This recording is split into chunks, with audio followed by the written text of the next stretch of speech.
I have a small benchtop drill press in my garage, and I usually keep a few drill bits, countersink, chuck key, center punch, things that I more commonly use here by the drill press, but they're always getting covered in sawdust or metal chips, getting mixed up with other things. So I want to make an organizer that I can mount on the wall and put them in there.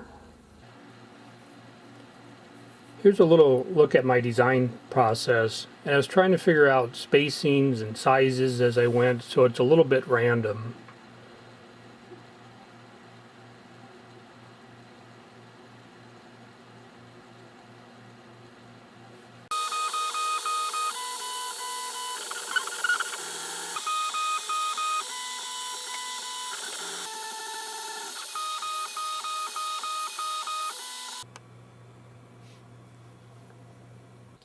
So here's the finished organizer.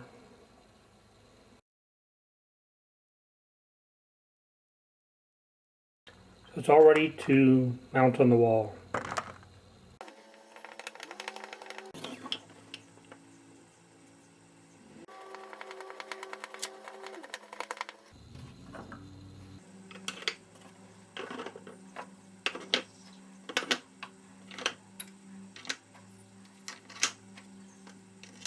So now my drill accessories are organized and my bench is clean.